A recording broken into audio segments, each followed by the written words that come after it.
ሌላም በጣም ያሳዝነው አሳ ጋምቤላ አሁን ደግሞ ህዳሴ በተሰራው ያለን አሳ ኢትስ አንቢሊቨብል በጣም ብዙ አሳ አለ። ልጆቻችን አሳ ሳይበሉ ነው የሚያድጉት። ያ የሚያስፈልገው ኒትሪሽን ሳንጠቀም ነው የምናድገው። the only thing ይሄ ደግሞ የሆነበት ምክንያት ምንድነው?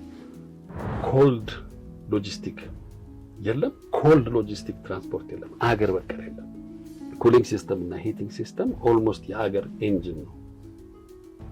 ለምን ገበሬው የሚያመርተውን በጠቅላላ ጎብዞ ገበሬው የሚያመርተውን በጠቅላላ ልንቀበለው ካልቻለን ገበሬው ለሚቀጥለው ዓመት አያመርትም። ስዊድን ውስጥ የሆነች ቦታ ላይ ቢሄድ አፎርድ ማድረገው ምግብ አለ። እዛ ሀገር ውስጥ የዛ ሀገር ዜጋ ሆንክ ማን ሆንክ እንድትራብ አይፈቀድም። በምንድነው? ቆንጆ ልብስ ልታረግ ትችላለህ፣ ላታረግ ትችላለህ። ሆድህ ግን ሁሉ ጊዜ ጋራንቲ ነች። ይሄን ደግሞ ኢትዮጵያ ውስጥ መሆን አለበት ብዬ ማምነው ይሄን ነው። እኔ ኢኮኖሚካሊ ካንተ በጣም ያነሰ ሊኖረኝ ይችላል። ሆዴ ግን ካንተ እኩል መሙላት መቻል አለበት። ቱ ቢ ኦነስት የስዊድን ገበሬዎች በጣም ጎበዞች ናቸው።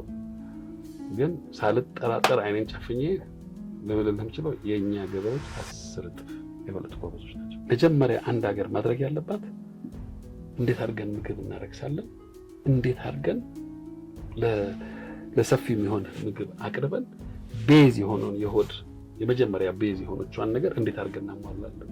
እሱ ነው ደግሞ ሰራ የነበረው ነው።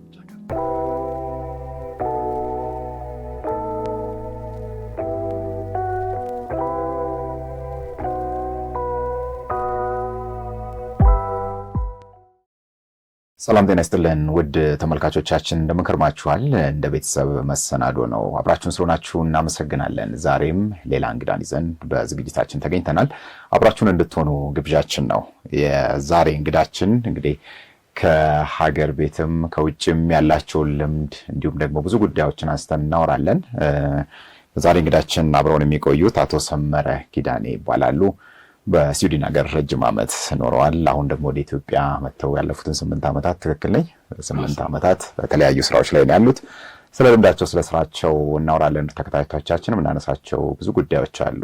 የዛሬውን ሐሳብ ዝም ብዬ እኔ በገባኝ ልክ እንግዲህ ከመጀመራችን በፊት ስደርሶ ከሰማሁት ስንጠቀልለው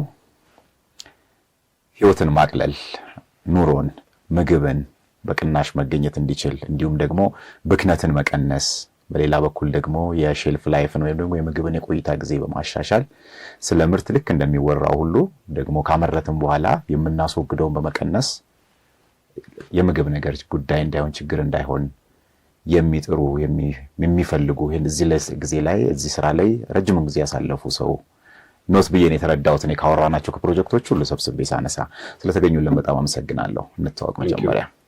እሺ እንተዋወቅዎት፣ ከዛ ስለ ልጅነቶት ይነግሩናል፣ ስለ ህይወቶት እናወራና አሁን ዛሬ ደግሞ ለምን ተገናኘን የሚለውን ነገር ደግሞ በስፋት እናወራለን። አቶ ሰመረ ማን ናቸው ብለን እንጀምር። ሰመረ ኪዳኔ ይባላሉ። አዲስ አበባ ላንቻ አካባቢ ተወልጄ አድጌ እዛ አካባቢ ነው ያደግኩት። በልጅነቴ ነው ያው በድሮ በነበረው በዚህ በደርግ ጊዜ የነበሩት ችግሮች በልጅነቴ ወደ ስዊድን ወጣሁኝ። ስዊድን ከ40 ምናምን ዓመቶች በኋላ እዛ ተምሬ እዛ ብዙ ዓመት ሰራሁኝ። ስዊድን የተማርኩት ስዊድን የሰራሁት የምሰራቸው ቴክኖሎጂዎች በሙሉ ከስዊድን ጋር የተያያዙ ናቸው።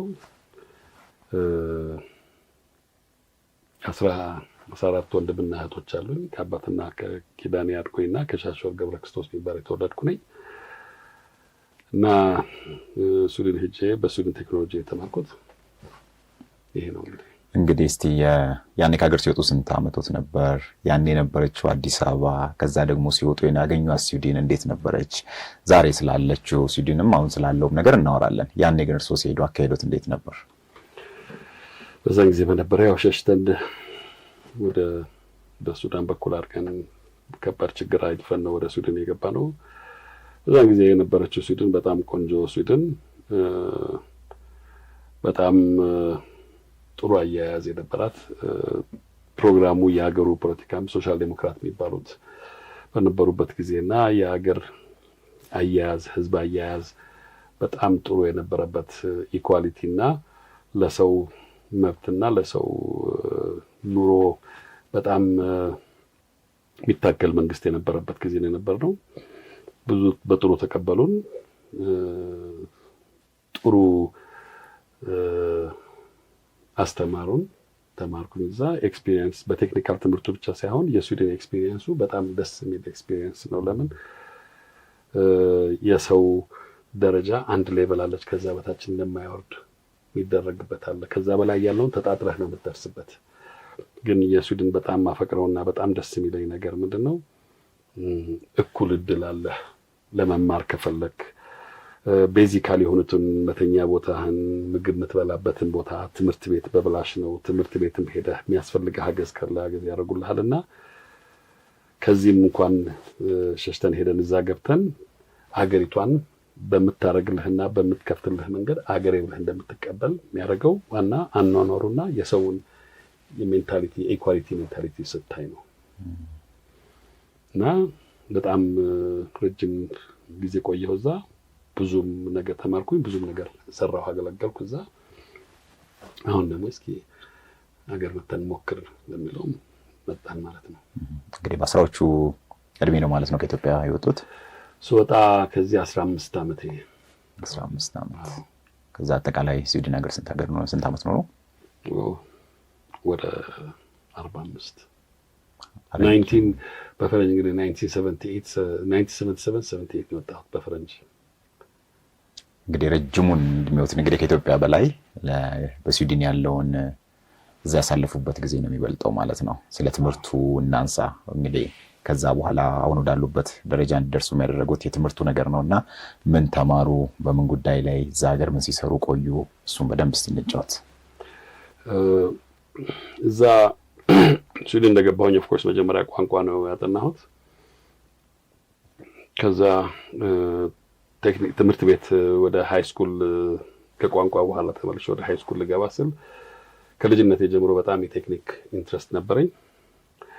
በዛ ላይ እንደ ወንድሜ ማየው ደግሞ የቅርብ ዘመዴ ካዝኔ ሳምሶን አራያ የሚባል ካዝኔ አሁን በነፍስ የለም ይቅርታ፣ እሱ ደግሞ በጣም ጎበዝ በቴክኒካል ትምህርት በኩል በጣም ጎበዝ የነበር ስለነበረ ከሱ ጋር በመነጋገር ቴክኒካል ሃይ ስኩል ጀመርኩኝ ማለት ነው። ኖርማል ቴክኒካል ስኩል 3 ዓመት ነው፣ ቴክኒካል ሃይ ስኩል 4 ዓመት ነው። እና ስዊድን እንዳልኩ የስዊድን መንግስት ትምህርት ቤት ቴክኒካል ትምህርት ቤት ሲባል ሃይ ስኩል ተምሮ ቴክኒካል ትምህርት ቤት ከመጀመር አዲስ ፕሮግራም የተጀመረ ነው። አይ ቲንክ እኔ ስገባ ከኔ በፊት 2 ዓመት ነው ምናምን መሰለኝ ትምህርት ቤቱ የነበረውና ከትንሽነታችን ጀምሮ ከሃይ ስኩል ጀምሮ ቴክኒካል ኤጁኬሽን ያለበት ትምህርት ቤት የገባሁትና ስለዚህ ያደግኩት በቃ ገና ከሃይ ስኩል ጀምሮ ቴክኒካል የተማርኩት እዛ። እሱን ተማርኩኝ። መጀመሪያ በቴክኒካልና በሃይድራውሊክ ነበር የጨረስኩት የተማርኩት። ግን እዛው ላይ ያለን በሃይድራውሊክ ትምህርት ላይ ያለው አንዳንድ ነገሮች አጋጥመው ከዛ ትንሽ ያፈነገጠ ትምህርት ቤቶች ላይ ከዛ ወጣ ያለ ገብቼ ነበረ። አንዳንድ ስራ ዓለሞች ላይ ገብቼ ነበር። ግን ተመልሼ እንደገና ወደ ኩሊንግ ሲስተም ገብቼ ስፔሻላይዝ አደረኩኝና የኩሊንግ ሲስተም መግባቴ ደግሞ ዋና ምክንያት የሆነው ከሞተር ከማሽኖች ጋር ከመስራት ፋንታ የኩሊንግ ሲስተም ላይ ስገባ ትልቅ ኢምፓክት እንዳለው አየሁኝ። ለምን እኔ የሃይድራውሊክ ዘይት ለማቀዝቀዝ የገባው ሰው እዛ ውስጥ ግን ስገባ በጣም ትልቅ ለውጥ ያየሁት ምን ያህል የምግብ ይበላሽ ሲያስተምሩ እዛ ቴክኒካል ኦፍ ኮርስ ኩሊንግ ሲስተም ሌላም ጥቅም እንዳለው እና ምን ያህል የሼልፍ ላይፍ የምግብ ፖስት ሃርቨስት እንዴት አድርገህ እንደምትቆጣጠረው ሳይ በጣም ኢንትረስት ያዘኝና በቃ እሱ ላይ መግፋት ጀመርኩኝ ማለት ነው። እና ትምህርቱም ራሱ ደግሞ ኩሊንግ እና ሂቲንግ ስለሚባል ማቀዝቀዝ ብቻ ሳይሆን ደግሞ ሂቲንግ ስዊድን ያው ቀዝቃዛ ሀገር ነች እና ቀዝቃዛ ሀገር ስታቀዘቅዝ ስታሞቅ ደግሞ ኦፍ ኮርስ በኤሌክትሪክ ብቻ ካደረከው ስለሚወደድ አልተርናቲቭ ሲስተሞችን እሱንም የስዊድን ትምህርቱ ደስ የሚል እሱ ነው። የተዘጋ አንድ መንገድ አይደለም ትምህርቱ። በጣም ብሮድ ሆነህ ልትሰራ እንደምትችል በሩ ብዙ መንገድ የሚከፍትልህ አንድ ቦታ ላይ በጣም ዲፕ ከማስተማር ፋንታ አቨሬጅ ይሰጡና ማአት በሮች አንኳኩተህ ልትከፍት እንደምትችል ቴክኖሎጂ ወይ ተሰፋ ነው የሚያደርጉልህና በኩሊንግ እና በሂቲንግ በጣም ገፋሁኝ ማለት ነው። እንግዲህ ይሄ ማሞቅ ማቀዝቀዝ ስንለው ትንሽ ሀሳብ ይመስላል፣ ግን ትልቅ ዓለም ነው በሙያው ስላላችሁት እናንተ ስታነሱትና እስቲ ለኛም ለሚመለከተውም ሰው እንዲገባው የኛ እንግዲህ አየሩም የተመቸ ሆነና የቤቱ የምናምን የሚሰሩት ነገሮች ከዚህ ይሄ ስርዓት ያላቸው አይደሉም። በራሱ እንትን ስላደረገ ሎጂስቲክሳችንንም ሌላውንም ስናየውም ደግሞ ብዙ ገና አልገፋንም፣ የግድብ ያስፈልገንም እና በደንብ እንረዳው። በዚህ ሙያ ላይ ያሉ ሰዎች የዚህ ሂቲንግ እና የኩሊንግ ወይ ማቀዝቀዝና የማሞቅ ነገር በዚህ ዓለም ላይ ስናየው በጣም ትልቅ ሳብጀክት ነው፣ ዓለም ነው ይሉታል። እንዴት እንረዳውኛ? እውነት ነው። ስለ አሁን አንዳንድ ቦታ ላይም ንግግር ሳደርግ አሁን ከልዩ ልዩ ኦርጋናይዜሽኖች ወይ ደግሞ የመንግስት ዲፓርትመንት ጋር ሳወራም እዚህ ትልቁ ፓርቲ ሆነው ማቀዝቀዝና ማሞቅ ሲባል ሁለት ስም ነው የሚሰማው። ከመካከላቸው ግን በጣም ትልቅ ዓለም አለ። የኩሊንግ እና ሂቲንግ ማይነካው ነገር ዓለም ላይ የለም። ኦልሞስት የዓለም ቤዝ ነው ማለት ይቻላል። ትልቁ ነገር ሆድ ነው፣ ቅርስ ነው። የሰው መንቀሳቀስ ሰው ልጅ ካልበላ አይንቀሳቀስም። እና እኛ ቴምፕሬቸሯን ስናስብ ምን ያህል የምግብን ኢኮኖሚ ኮንትሮል እንደሚያደርግ በማቀዝቀዙ በኩል ብዙ ጊዜ አናስብበትም። ብዙ ጊዜ አሁን እዚህ ሀገር ማቀዝቀዝ ሲባል ኤር ኮንዲሽን ነው የምናስበው። ሙቅ ቦታዎች ላይ ማቀዝቀዝ ነው፣ which is እውነት ነው። the same principle ነው ያለው። ግን በጣም አስፈላጊነቱ ለምግብ ማስቀመጫ ምን ያህል ጊዜ አንድ ምግብ ከተመረተ በኋላ ፖስት ሃርቨስት ሎስ ቢባለው ምን ያህል እንደሚቆጣጠር በሱ በጣም ማየት ይቻላል። በጣም ትልቅ ለውጥ ያመጣል። አሁን በሀገራችን ደረጃ ብናየው ኢትዮጵያ በጣም ታመርታለች። በጣም በቬጂቴብል ብላ በፍሩት ብላ በጣም ብዙ ይመረታል። ግን ኦልሞስት በወርልድ ባንክ እንኳን ቼክ በተደረገው 43 እስከ 45% ሎስ ነው። the only reason ይሄ ነው ትልቁ ችግሩ። የኮልድ ሎጂስቲክ ሄደንም ኮልድ ማስቀመጫዎች ፕሪዘርቭ የምናደርግባቸው ቦታ የላቸው። ትልቅ ኢምፓክት የሚያመጣብን እሱ ነው። የኢኮኖሚያችንን በጣም ሊመታ ያለው ግን እሱ ላይ ሳይገደብ ኮልድ ኩሊንግ ሲስተም ከላቦራቶሪ ጋር በጣም የተያያዘ ነው። ከሕክምና ጋር በጣም የተያያዘ ነው። የቫክሲኔሽን ሴንተሮች፣ ክሊኒኮች፣ የፋርማሲዎች ሴንትራል ኩሊንግ ሲስተም የሚባሉት ኤንጂን ኩሊንግ የሚባሉት ኩሊንግ በጣም ትልቅ ዓለም ደረጃ ያለው ነውና በሙሉ የአገር ኢኮኖሚ ሞተር ውስጥ ትልቅ ኢምፓክት ያለው ነው። ሂቲንግ ሲባል ደግሞ ኦፍ ኮርስ በስዊድን ደረጃ መጀመሪያውን የሚወስደው አገሪቷ በዊንተር ጊዜ -15 -20 ስለሚደርስ መኖሪያ የምትኖርበት ቦታ ቴምፕሬቸሩ ካልተቆጣጠረ ኦፍ ኮርስ መኖር አይቻልም። መጀመሪያ ፓርቱ እሱ ነው። ከዛ በኋላ ግን ምግብ ማድረቅ የሚባል ደግሞ አለ። በኩሊንግ ሲስተም አሁን ምግብ ስናቆይ በሬፍሪጀሬሽን ከሆነ በየቤታችን ያለን ከ3 ቀን እስከ 6 ሳምንት ማቆየት ይቻላል በኩሊንግ ሲስተም። በፍሪዚንግ ያውን ፕሮሰስ አድርጎ ያን ቬጂቴብል ወይ ፍሩት በፍሪዚንግ ደግሞ 2 ዓመት ማቆየት ይቻላል። ሁለቱም ግን ሲሆን የሚቀመጠው ሬፍሪጀሬሽን ወይ ፍሪዝ ውስጥ ስለሆነ ሁለቱም ኤነርጂ ኮንሱሚንግ ነው። ሲደርቅ ግን በጣም ሱፒሪየር የሚሆነው ምንድነው? የሆነ ሼልፍ ላይ ነው የሚቀመጠው። እዛ ላይ ከ3 እስከ 5 ዓመት መቆየት ይችላል ማለት ነው፣ ምንም ኒውትሪሽናል ቫልዩን ሉዝ ሳያደርግ። እና እነዚህ ሂቲንግ ሲስተሙ በጣም ትልቅ ለውጥ ያመጣል። አሁን ቡና ማድረቅ፣ ልዩ ነገሮች አድርቆ አሁን ስዊድን ውስጥ ትልቅ ነው። አሁን ብዙ ጊዜ ሰው የምነግረው እዚህ ስዊድን ውስጥ በጣም ነው ድንች የምንጠቀመው። በጣም በኢትዮጵያ ውስጥ እንጀራ እንደምንበላው ድንች ነው የምንጠቀመው። ኖርማል ፍሬሽ ድንች እንበላለን፣ ግን በጣም ብዙ የምናገኘው ደግሞ ድንች ደርቆ ተፈጭቶ ዱቄት ሆኖ ይቀርብልናል። ስለዚህ ዴይ ቱ ዴይ ምግባችን ላይ ከፈለግን ድንቹ እንዳለ ጠብሶ እንደቀቅሎ ይበላል። አለዛ ግን ዳቦ ስንጋግር ድንች ዱቄት እንጨምራለን፣ ወጥ ላይ ስንጨምር ድንች እንጨምራለን። ለማስቀመጡ ደግሞ ፓክ ቫኪዩም ከተቀመጠ ደግሞ 5 ዓመት ሼልፍ ላይፍ አለው የድንች ዱቄት እና በጣም ትልቅ ኢምፓክት ያመጣል።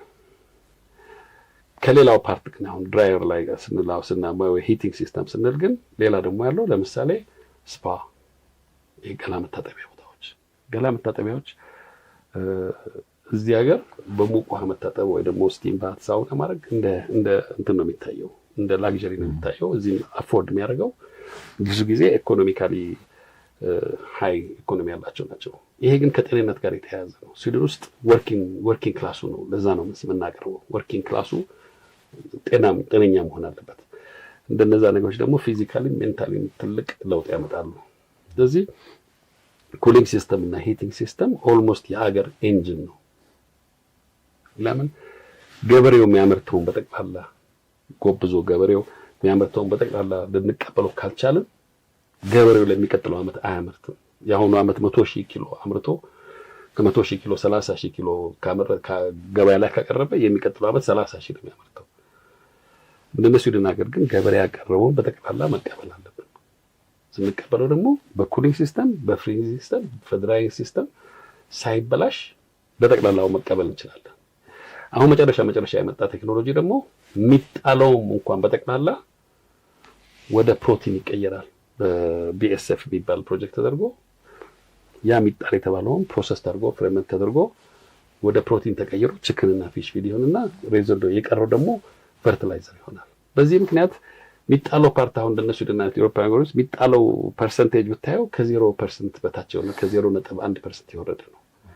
አንላይክሊ እዚህ ግን 40% ነው። ቬጂቴብላችን ያን ያህል እንጥላለን። ፍሩታችን ከሚለቀመው አይ ዶንት ኖ ኤግዛክትሊ ቁጥሩ የለኝም፣ ከሚለቀመው ግን ኦልሞስት 50% ይጣላል።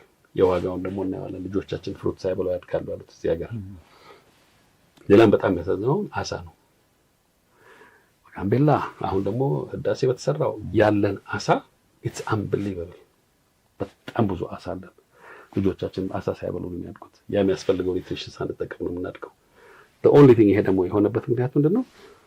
ኮልድ ሎጂስቲክ የለም። ኮልድ ሎጂስቲክ ትራንስፖርት የለም። አገር በቀል የለም። ኤቭሪቲንግ የምናደርገው ምንድነው? ከውጭ አምጥተህ እንደ ሌጎ መሰካት መሞከር ነው። የፈረንጅ ሀገር ሌጎ እና የኛ ሌጎ ደግሞ አይገጣጠም። አልተሰራበትም በደንብ። አሁን ቁጥራችን ደግሞ በጣም እየጨመረ ነው ያለው። ማምረቱ አልሰነፈንም። ግን እነዚህ ነገሮች የግድ ውጭ ሀገር እንደተደረጉት እዚህ መስራት አለበት። እንግዲህ እስቲ ወደ ውስጥ እንግባና ከትምህርት ከወጡ በኋላ ወደ ስራ ዓለም ከገቡ በኋላ የትኞቹ ሴክተሮች ላይ ምን ስራዎችን ሲሰሩ ቆዩ የሚለው በደንብ ጉዳዩን አፍታት እንድናየው የሚረዳ ይመስለኛል። በሕክምናው፣ በግብርናው፣ በሌላውም ሴክተር እያልን ምን ሲሰሩ ቆዩ፣ ከዛ ምንስ ጠቀመ ለዛ ሀገር አጠቃላይ ከምርቱም ከቴክኖሎጂውም ከሌላውም አንግል እያነሳን እናያቸውና በምን አሳለፉ ያለፉትን ዓመታት። እስቲ ስዊድን ልምድና ያሳለፉበትን መንገድ እናንሳ። መጀመሪያ ያው ኩሊንግ ሲስተም እንደተማርክ መጀመሪያ በር ከፋች ስራው ብዙ ጊዜ ከኪችን ማሽነሪዎች ጋር ነው። ያው ኪችን ስዊድን ውስጥ ኦፍ ኮርስ ስትሪክት የሆነ ህግ ስላለ በሙሉ ምግብ የሚሰሩበት ወይ ፉድ ፕሮዳክሽን ቦታዎች የግድ ትክክለኛው ቴምፕሬቸር መኖር አለበት። ስለዚህ ትምህርታችንን ጨርሰን ስንገባ ኦፍ ኮርስ መጀመሪያ የምንገባበት ቦታ የኪችን ዌሮች ናቸው። ሬስቶራንቶች፣ ሆቴሎች፣ ትልልቅ ኪችን ምግብ የሚያመርቱ ቦታዎች እዛ ላይ ነው መጀመሪያ መስራት የጀመርነውና የኪችን ሬፍሪጀሬሽን ሲስተሞች፣ ፍሪዘሮች፣ እንደዚህ አይነት ነገሮች ነው መስራት የጀመርነው ማለት ነው። ስዊድን ውስጥ በመንግስት በጣም ጥሩ ኢኒሺዬቲቭ አለ። ጥሩነቱ ስፔሻሊ በዛን ጊዜ በነበርንበት ጊዜ ጥሩ ኢኒሺዬቲቭ የነበረው ምንድነው? ሬስቶራንቶች፣ ሆቴሎች፣ ነጋዴዎች ኮልድ ሩም ካላቸውና ለምሳሌ 500 ኪሎ 600 ኪሎ ስጋ ፍሮዝ የሚያስቀምጡ ከሆነ የዋጋ ግሽበት እንዳይኖርና ዋጋውን እንደመቆጣጠር እኛ ራሳችን ኩሊንግ ሲስተም ሰራው። እነዚህን ሰዎች ባለ ሆቴሎች፣ ባለ ሬስቶራንቶች፣ ባለ ነጋዴዎችን ሄደን ኢኒሺያቲቭ ራሳችን አቅርበን ለምን 500 ኪሎ ታስቀምጣለህ? ለምን 5000 ኪሎ አታስቀምጥም? ኢኮኖሚካሊ ይጠቅማል ካለው መንግስት ራሱ ኢኒሺያቲቭ ይሰጣል። አንላይክ ብዙ ሀገሮች ዩሮፒያን ሀገሮች የሚባሉት ብዙ ሀገር የሰለጠኑ ሀገሮች ኩሊንግ ሲስተም ላይ ቀረጥ የሚባል ነገር የለም። ጨርሶ ቀረጥ የሚባል ነገር የለም። ኢኒሺያቲቭ ጭራሽ ሰብሲዳይዝ ያደርጋል እንጂ እንደዛ ነገር በጣም ነው የሚደግፉትና እናግዛቸው ጀምር ማለት ነው። ለምን ለራሳችን ስራ ስለፈለግን መንግስት እኛ ራሳችን ሄደን አንተ 1000 ኪሎ ሰርተህ አስቀምጠው ለምን 10000 ኪሎ አታስቀምጥም ብለህ እሺ ካልክ የማቴሪያል ብቻ ነው የምትከፍለው እና ለስራ የሚከፈለውን መንግስት ካቨር ያደርገዋል። እንደዛ በማድረግ ትልልቅ ኮልድ ሎጂስቲኮች መስራት ጀመር። በዚህ ምክንያት ጥሩ ኤክስፒሪየንስ ያገኘሁኝ ትልልቅ ፍሪዘሮች 10,000 100,000 ኪሎ 1 ሚሊዮን ኪሎ ማስቀመጫ ትልልቅ ዎኪን ፍሪዘሮች መስራት ጀመር ማለት ነው። ይሄ ምንድነው? እንደ አሳ፣ ዶሮ፣ ዳክዬ፣ ጥንቸል፣ የአሳማ ስጋ በጣም ታርዶ ለረጅም ጊዜ መቀመጥ ይችላል ሳይበላሽ ዋጋውን ስቴብላይዝ ያደርገዋል። እሱ መስራት ጀመርን ማለት ነው። በዛ ነው የጀመርነው። እዛው ያለ ግን ያው ቴክኒኩ እዛም ስዊድን ጥሩ እንደምደነው ስራ እየሰራህም ትምህርት ቤቶቹ እየጠሩ አነስ ያሉ ስፔሻላይዚንግ ኮርሶች ይሰጡሃል እና አነስ ይጨምሩልሃል። ራስህ ነው አንድ ጊዜ መስመሩ ላይ ካስገቡን በኋላ ያግዙናል።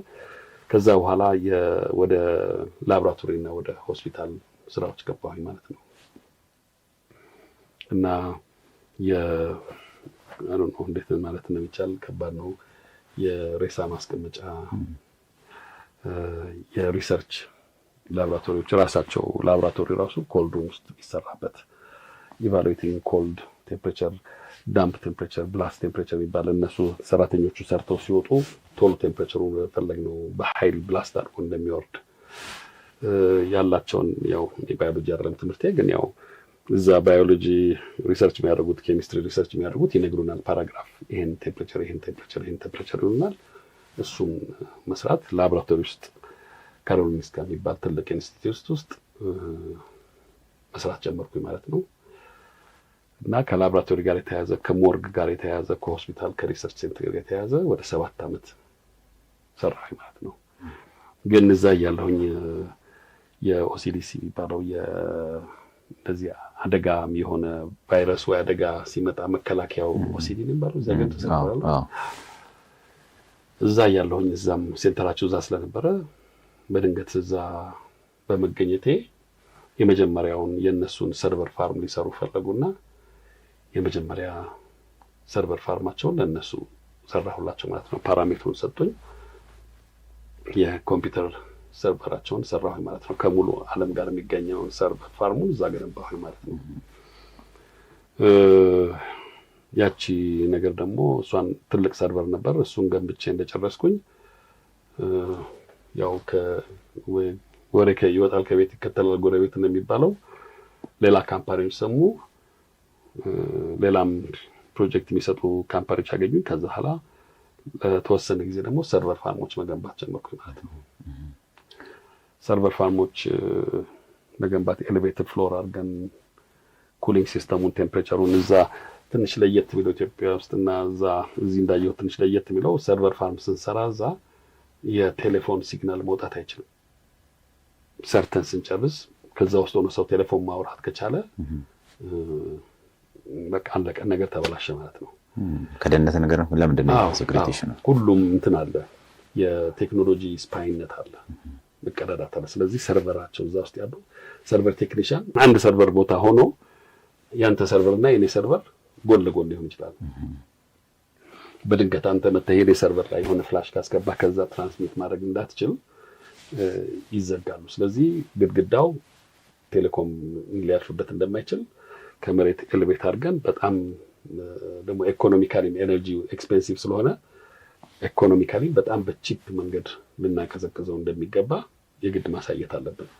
እሱን መስራት ጀመርኩኝ። እሱን እየሰራን እያለ ደግሞ እንደ ኢትዮጵያ ኤሌክትሪክ መጥፋት ባይኖርም ዲፕ የሚሉት ነገር አለ። አንድ ብሬከር ትመለስ ትችላለች። የሆነ ነገር አጋጥሞ ማሽን ቆርጦ ምናምን ሊሆን ይችላል። በኋላ ደግሞ እዛው እያለው ደግሞ ባላሰብኩት መጠን አንድ ሁለት ጊዜ አጋጠመ ኤሌክትሪክ መቋረጥና ይሄንንም ታግዘናለህ ወይ በሚለው ስራ ገባሁኝ። እያንዳንዶቹን ዳታ ራኮቹን እዛ ሰርቨር ውስጥ ደግሞ የራሳቸውን ባክአፕ መስራት ጀመርኩኝ ማለት ነውና በሰከንድ እንኳን ዲፕ ተዘግቶ እንዳይነሳ ማሽኑ እሱን ደግሞ መስራት ጀመርኩ። ይሄ ተቀመ። አንዳንድ ስራዎች ደግሞ ፕሮጀክቶች ኦርጋናይዜሽኖች ወደ ውጭ ሀገር ለእርዳታ የሚልኩ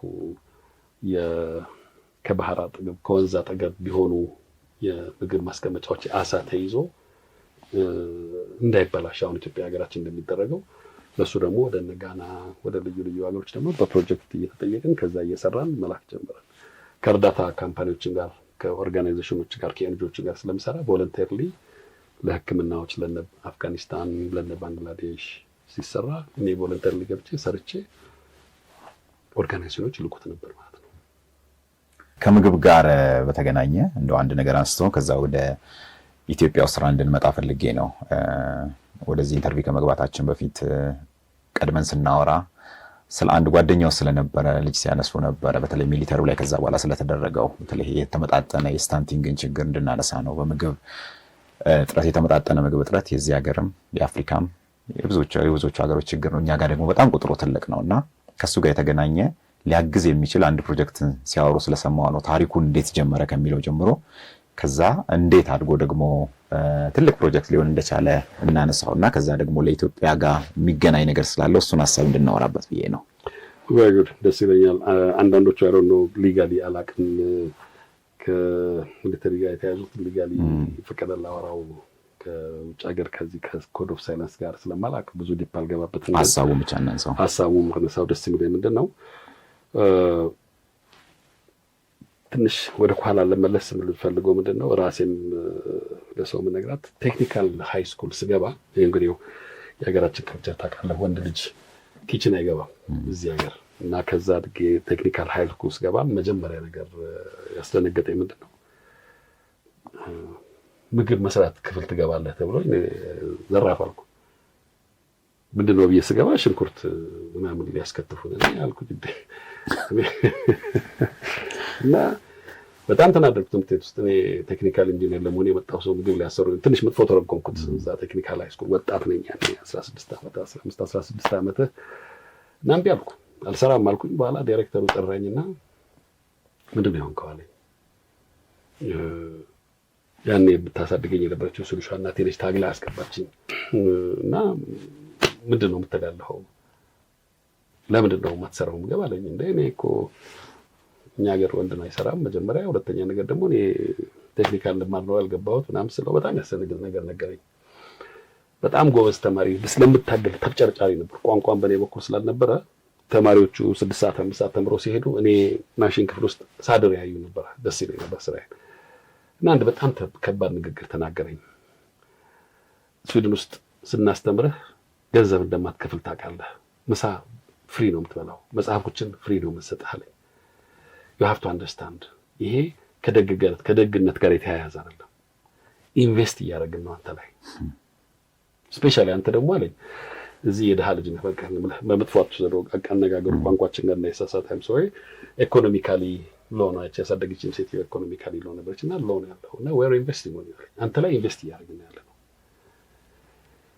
ምግብ መማር መስራት ካልቻልክ የተመጣጠነ ማይበላ ሰው ቶሎ ነው የሚታመመው። እኛ አስተምረንህ እስከ 65 ዓመት ፔንሽን እስክትሆን ድረስ ሄልቲ ሆነ እንድትሰራ ነው የምፈልገው። የዚህ ትልቁ ቁልፉ ደግሞ ምግብ ነው። አንተ አሁን ቤት ስትሄድ ሶሉሽንና ትጋት ትኖራለህ። ቴክኒካል ስኩል ከዚህ ጨርሰህ ሌላ ከተማ ስትሄድ ማን ነው የሚሰራልህ? እዚህም ራስን እንደመስራት እንዳለብህ አውቃለሁ። ማን ያስተምርሃል? ባላንስ የሆነ ምግብ ካልሰማራህ ግን ባይ ዘ ታይም 40 ስትሆን ታማሃል። አንተ የመንግስት ተደጓሚ ነው የምትሆነው። ስለዚህ አስቤው አላውቅም እንደዛ እና ደነገጥኩኝና ኒውትሪሽን ምግብ መስራት ትማራለህ፣ መጣፈጥ አለበት እንድትበላው። ኒውትሪሽን ደግሞ ጥሩ መኖር አለበት፣ በዛ ላይ ኢኮኖሚካሊ መውራት አለበት። ስዊድን ውስጥ አንድ ሰራተኛ 30% ደሞዙን እንዲያስቀምጥ እንፈልጋለን። ሴቪንግ ማለት ነው። አለዛ ባንኩ ራሱ ሊሰራ አይችልም። እንደዛ የምትቀመጠው ደግሞ ኢኮኖሚካሊ መስራት ስትጀምር ነው። ኢኮኖሚካሊ መስራት ደግሞ መቻል አለብህ። ምን ይገርምሃል፣ በጣም ተግቼ መማር ደነገጥኩኝ። ያላሰብኩት የነበረ ነገር ነው። ይሄ ቫይታል ነው። በዛ ላይ አማራጭ የለም። ከወደክ ትባረራለህ። ዋና ትምህርት ቤት ውስጥ እኔ ጂኦግራፊ፣ ሂስትሪ፣ ሪሊጅን የሚባለው ላይ በጣም ሰነፍ ነበርኩ። በጣም እነሱ ፖይንቶች አይጥሉኝም ነበር ለማለፍ። የምግቡ ግን እና የስፖርቱ ግን ይጥለኝ ነበር እና ያኔ ነው የምግቡ ላይ ሲያስተምሩን ብዙ ነገሮች ፒክ አደረጉ። ከድሮ ከሚሰሩት የነበረው አስተምሩን ጀመረ። ኤኒዌይ ያኔ ደግሞ ጓደኞች ነበሩ፣ በጣም ብዙ ጓደኞች ነበሩ። እነዛ ጓደኞችም ኦፍ ኮርስ የፊቸር ጓደኞች ሆኑ። በዛ ምክንያት አልፌ የልዩ ልዩ ምግብ የሚሰሩ ኦርጋናይዜሽኖች ከነሱ ጋር የምተጋገዝ ነበር። የእርዳታ ለአልኮሊስቶች፣ ለድራጊስቶች የሚሰጡ ኦርጋናይዜሽኖች ላይ እየገባሁ ቮለንተር ያገዝ ነበር። አንዳንድ ምግቦች ስዊድን ውስጥ ቀላል አይደለም ለመስራት እና ለማቅረብ። ስፔሻሊ ከባድ የሆኑ ጓደኞች የተጎዱበት ቦታ ላይ ስታቀርብ ምግብ ቀላል አይደለም ልታቀርበው። ቀዝቃዛ ምግብ ነው። የሾርባ ምግብ መስራት ጀመርን ማለት ነው። አንዳንድ ነገሮች መንካት ስለማልፈልግ ኦፊሻሊ ምግብ መስራት ስለማልችል ነውና እነዚህ የሾርባ ምግቦች እንደሚሆኑት ስዊድን ውስጥ ቀዝቃዛ በሆነበት ሰዓት ላይ ሱፕ ሃፍ ሊትር ሱፕ ለአንድ ሰው ስትሰጠው ሙቀትም አለው። በዛ ላይ ደግሞ በሚያስተምሩን የነበሩት በዛ ላይ ስዊድን ውስጥ በጣም የሚደግፈ ምንድነው እኛ ቴክኒካል ትምህርት ስንማር ኒውትሪሽን ደግሞ የሚማሩ አሉ። ዋን ቴሌፎን ናቸው ካንተ የሚርቁት። እነሱም ራሳቸው ስራ አላቸው። ኦፍ ኮርስ ኢኮኖሚን ትቀያየራለህ። እንደዚህ ለመስራት ፈልጋለሁ ስትል የሚያጠናልህ ሰው አለ። በዚህ ምክንያት የኔ ኃይል ምንድነው? ማሽኖቹን መስራት ነው። ማሽኖቹን ገንብቼ እንዴት አድርገን ነው ይሄን ምግብ ኒውትሪሽን የሆነ ሁሉ አይነት ቬጂቴብል አሳ ይሄን ገብቶ እንዴት አድርገን ነው መስራት የምንችለው የሚባለውን መስራት ጀመርኩ ማለት ነው። ሱፑ በጣም ኒውትሪሽስ እና በፍጥነት መስራት የሚቻል ነው። መንግስትም ደግሞ እንደዚህ አይነት ነገር ሲሰራ ኪችኖች ሲሰራ ያግዛል ለዛ ነገሮች ለማቅረብ። በዛ ነገር መስራት ጀመርን። ከዛ በኋላ ምንድነው የሆነው? በጣም ሰክሰስፉል የሆነና በጣም ኒውትሪሽስ የሆነ ሾርባ ሆነ። ልዩ ቦታዎች ላይ እንጠቀምባቸው ጀመር። የኔ ግን የተገለበጠው ምንድነው? ማድረግ ይቻላል በሚለው ነው። እንዳልኩ ኢንስቲትዩት ላይ መጠቀም ስለሚቻል እዛ ኢንስቲትዩት ላይ ማድረግ ያሰራው ማለት ነው። ሱፑ እዛ ውስጥ ገብቶ ተሰርቶ ከተሰራ በኋላ በቀላል ይደርቃል ወይ ልዩ ነገሮችን ለየብቻቸውን አድርቀን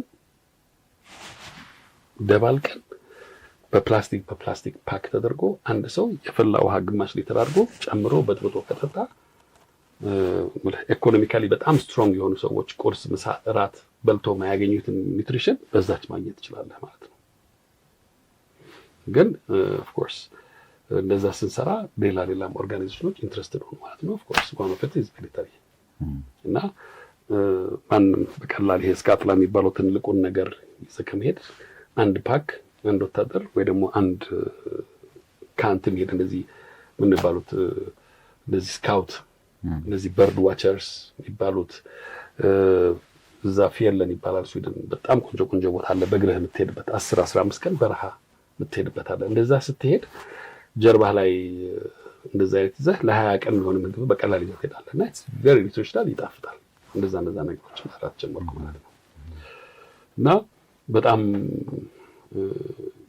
ስሰራቸው ማስበው የነበረው ዋን ዴይ ይሄ ነገር እንዴት ያህል ኢምፓክት ያመጣል ሀገራችን። ለምንድን ነው አሁን ሁላችን ኖርማል ኢትዮጵያ ውስጥ የምናየው ምንድነው? ውሃ ሲጎል የምናያቸው ማኪናዎች አሉ፣ ውሃ የሚያመላልሱ አይደለም። አንዷ ማኪና አሁን ወይ ደግሞ ናፍጣ ወይ ቤንዚን የሚያመላልሱ አሉ።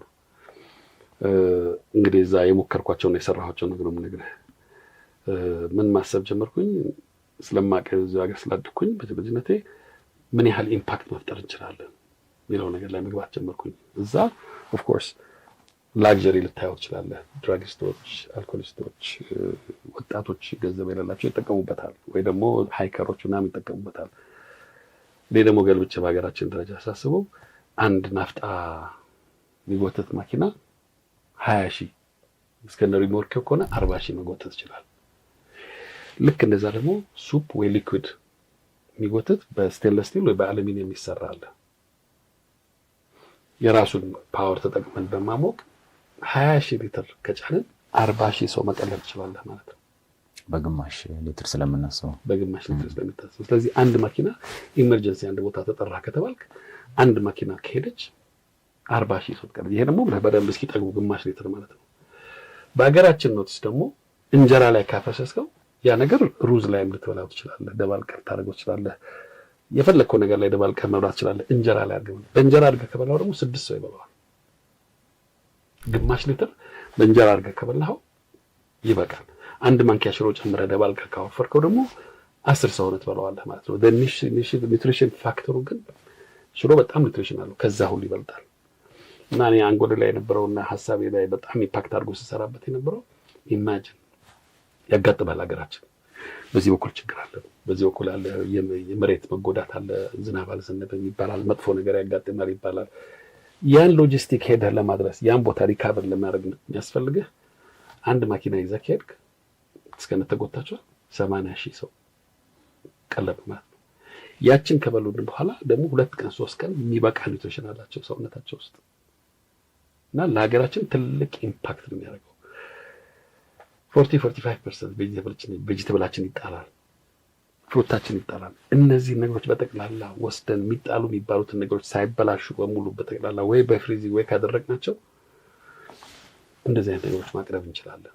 ቶታሊ ኮንትሮል ማድረግ እንችላለን። ፋስት ፉዶች መስራት እንችላለን። የወርክሾፕ ውስጥ እኔ ማሳያቸው ስራዎች አሉ። እንደዛ ሰርቼ ስዊድን ውስጥ የሆነች ቦታ ላይ ቢሄድ አፎርድ ማድረገው ምግብ አለ። ስትሪት ፉድ እንዳልኩ የድሮ የሶሻሊስት አስተሳሰብ ነበር። ስዊድን በጣም ደስ ብለው በጣም ወደው የስዊድን ካልቸር ይሄ ነው። እዛ ሀገር ውስጥ የዛ ሀገር ዜጋ ሆንክ ማን ሆንክ እንድትራብ አይፈቀድም። በምን ቆንጆ ልብስ ልታረግ ትችላለህ፣ ላታረግ ትችላለህ። ሆድህ ግን ሁሉ ጊዜ ጋራንቲ ነች። ይሄን ደግሞ ኢትዮጵያ ውስጥ መሆን አለበት ብዬ ማምነው ይሄን ነው። እኔ ኢኮኖሚካሊ ካንተ በጣም ያነሰ ሊኖረኝ ይችላል። ሆዴ ግን ካንተ እኩል መሙላት መቻል አለበት። አለዛች ሀገር የኔና ያንተ እኩል አይደለች ማለት ነው። ውሃ፣ አየርና ምግብ የግድ ነው። እና እንደዚህ አይነት ሶሉሽኖች ነው ማምጣት ደግሞ ያለብን። ሀገር ቤት ደግሞ አንዴ ሰው ዛሬ የምበላውን ነገር ካላሰበ ለነገ ጎበዝ ነው ሰው ልጅ። ሁልጊዜ የፈለግንበት ቦታ ብንሄድ ዛሬ የምበላትን ካወቅኩኝ፣ ዛሬ ልጆችን ማበላ ካወቅኩኝ ነገ ከእግዚአብሔር ጋር ሁሉ ቀን መበርታት እንችላለን። እንደዚህ አይነት ነገሮች ደግሞ በጣም ይጠቅሙናል። እንደዚህ አይነት ፕሮጀክቶች ለምን ኦልሬዲ በጣም ብዙ ምግባችንን እየጣልን ነው። እኛ ብቻ ከሆነ 43% አሳ ምንጥል ነው። በጣም ነው የምንጠለው። አም ሶሪ ምግብ በሬ ከብት የሚታረድበት ቦታ ደግሞ ሄጄ ሳይ እኔ አይ ዶንት ኖ ታውቃለህ አይደለም እዚህ ሀገር አልተለመደም አሳማ ስለሚባል፣ ግን ሆት ዶግ የሚባል ነገር ታውቃለህ። ከአሳማ ብቻ ነው የሚሰራው፣ ከሌላም ነገር ይሰራል። የስዊዲሽ ፓርትነሮቼ ከኔ ጋር እኔ ሊጠይቁ መጥተው እዚህ የሆነ ስጋ ቤት ሄደን ስጋ እየበላን እያለ ስወጣ እባክህን የውሻ ምግብ ስጠኝ ብዬው የውሻ ምግብ ስጠኝ። አንደኛው ስዊዲሽ ፓርትነር ግድ ታደርገና አየኝና ድህነታችሁ የሚያስደነግጥ ነው አለኝ። ይሄ ታውቃለህ አይደለም እንዴ ስዊድን እናንተ እንደምንበላው እንዴት አድርጎ ነው የውሻ ምግብ ሆኖ? ለምንድን ነው ሎጂስቲካችንን አላስተካከልም? ምንሰራቸውን መንገዶች አላስተካከልንም። አንዳንዶቹን ሳንፈልጋቸው ምንጠላቸው አሉ፣ አንዳንዶቹ ደግሞ ማሽነሪ ስለሌለ ምንጠላቸው አሉ።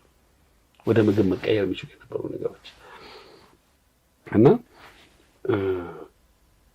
ምን ለማለት የፈለኩት መጀመሪያ አንድ ሀገር ማድረግ ያለባት እንዴት አድርገን ምግብ እናረክሳለን፣ እንዴት አድርገን ለሰፊው የሚሆን ምግብ አቅርበን ቤዝ የሆነውን የሆድ የመጀመሪያ ቤዝ የሆነችዋን ነገር እንዴት አድርገን እናሟላለን። እሱን ነው ደግሞ ሰራ የነበረው ነው። ሀገር እንዳልኩ ስዊድን በጣም ማመሰግነውና ሀገሬ ነው በጣም ማመሰግነው ነው። እንደዚህ አይነት ነገሮች ደግሞ ለመስራት ፈልጋለሁ ስትል መንግስት በጣም ነው የሚያግዝህ ቦታም ከፈለክ የሚያስፈልገ ነገሮች ኦፍ ኮርስ እንዳልኩ የኩሊንግ ሲስተም ጨርሶ ቀረጥ የሚባል ነገር የለውም። ይሄ ሱር ታክስ ምናምን የለውም ጨርሶ። እና ይሄ የሚያስደስተን ምንድነው ሄጄ እንደዚህ ነገር ለመሞከር ፈልጋለሁና እንደዚህ ማሽን ከጃፓን ማምጣት ፈልጋለሁ፣ እንደዚህ ከጀርመን ማምጣት ፈልጋለሁ ስለ አውቶማቲካሊ ባንኩ ይፈቅድልሃል። አንተ ላይ ኢንቨስት ያደርጋል ባንኩ። ምን ለማድረግ ነው የፈለከው? እንደዚህ አድርጌ ይሄን ምግብ እንደማይበላሽ ስል ባንኩ በቃ የኛ ደንበኛ ሁን፣ ይሄኛውን አብረን ካንተ ጋር ሪስክ እንወስዳለን ብሎ ባንኩ ይሰጣል። በዚህ ምክንያት ብዙ የምግብ ነገሮችን ሰራ ነበር እዛ ስዊድን። አሁን 10 ሚሊዮን ደርሰናል መሰለኝ። የ66 ሚሊዮን የሚሆን ምግብ እናመርታለን። እና ቱ ቢ ኦነስት የስዊድን ገበሬዎች በጣም ጎበዞች ናቸው። ግን ሳልጠራጠር አይኔን ጨፍኜ ለምልልህ የምችለው የኛ ገበሬዎች 10 እጥፍ የበለጡ ጎበዞች ናቸው። 10 እጥፍ። the only difference ምንድነው? እኔ ትምህርቴን ተምሬ ዋና ካገለገልኩት ገበሬውን ነው። የወተት መቀዝቀዣ ያስፈልጋል፣ ፕራዮሪቲ ነው። ዳይሬክት ነው የምትሄደው። ኦፍ ኮርስ the payment is good too። ግን ጥሩነቱ ምንድነው? መንግስትም ጥሩ ስብስብ ያደርጋል። ለገበሬ የሚያስፈልጋቸውን ነገሮች በጠቅላላ ነው የምናሟላው። ምንም አያጠራጥርህም። መንግስት በጣም ነው ዲቮት የሚያደርገው ለገበሬው። በሚገባው ጊዜ ፈርቲላይዘሩ ካልደረሰው አላርስም ብሎ ከኢንሹራንስ ገንዘብ ይቀበላል። በረሃ ለመውጣት እድል አግኝቶኝ ሄጄ ሳይቅን የራሴ ደደብነትም ራሱ እኛ ብራታችን ገበሬዎቻችን ስለማይችሉ ነው፣ ገበሬዎቻችን ስለማያውቁ የሚለው ስሜት ነበረኝ። በጣም ጎበዝ ነው ገበሬዎቻችን፣ በጣም ጎበዞች ናቸው። ብዙ ሄጄ ብዙ አነጋገርኩኝ፣ ብዙ ጠየቅኩኝና ኢምፕሬሲቭ የሆነ ስራ የሚሰሩበት ነገሮች ናቸው። አይ ዶንት ኖ መልሼዋለሁ። ትክክል። ተመልሰዋል። እንግዲህ ሁለት የተለያዩ ነገሮች እዛ የነበሩበት ሀገር ብክነቱን ከምግብ ጋር ዌስት የሚሆነውን ነገር አውርዳ ዜሮ ያደረገች ወደ ከአንድ በታች ያደረገ ሀገር ላይ ነው ያለው። አሁን የመጡት ደግሞ እንግዲህ ትልቁ ከሚመረት ምግብ ቅድም ሲያነሱ እንደነበረው በአሳውም በሌላውም በአትክልቱም በፍራፍሬውም ብዙ በዚሁ በሎጂስቲክስ ችግር ምክንያት በአያያዝ ችግር ምክንያት የሚባክንበት ሀገር፣ በሌላ መንገድ ደግሞ ብዙ ምርት ባለመኖሩ ምክንያት ደግሞ በየጊዜው እጥረት የሚፈጠርበት በተለይ አንዳንዶቹ ሲያነሱ የነበረው ይሄ ቲማቲም፣ ሽንኩርት እያለ የምንጠራቸው ደግሞ ከወቅት ጋር የተገናኙ ናቸው። የሚወርድበት ጊዜ ያለ የሆነ ጊዜ ላይ ዋጋው በጣም ወርዶታች ይደርሳል፣ ሌላ ጊዜ ላይ የሚሰቀልበት አለ። ከበዓል ጋርም መቼም ሊያዩት ይችላሉ። በዓል ወቅት ሲሆን ነገሮች ይጨምራሉ። ከሳምንት ከ15 ቀን በፊት ግን ርካሽ ሆኖ እናየዋለን። ብዙ ሰው የሚያነሳው ምንድን ነው የታረገዋለው ነው ብዙ ጊዜ የሚነሳው። እንግዲህ ይሄ ሁሉ ሰፊ ችግር ያለበት ሀገር ነው መጨረሻ ላይ እንግዲህ የመጡት ከ8 ዓመት በፊት። መጀመሪያ ለምን መምጣት ፈለጉ? ምን ለማድረግ ምን አስበው ነው ለዚህ ሀገር የመጡት?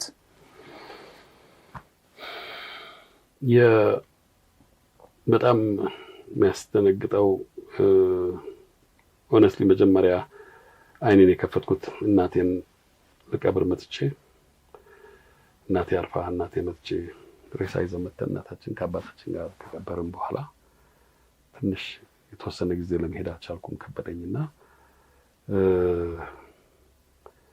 እሷም ትናገር ነው አንድ ቀን የተናገረችኝ በጣም ያስደነግጥ ነገር ነበረ። መታ ስራዬን አይታ እያዞርካ ስራ በጣም ቀጭቃዣ ነበርኩ በልጅነቴና በጣም ነበረ ለኔ የምትፈራው ለኔ ጸሎት የምታደርገው እና ምሰራቸውን የሰራቸውን አሳ ማስቀመጫ፣ ዶሮ ማስቀመጫ፣ ቬጂቴብል እንዳይበላሽ ማስቀመጫ ሁሉ ሳሳያት በቃ ይኸውልሽ የፈራችለት ልጅ ስላት የተናገረችኝ አንድ ነገር ህዝብ የሆዱና ወገቡ ተጣብቋል፣ አንተ ሀብታም ትቀልባለህ፣ 34 ዓመት አገለገልክ እዚህ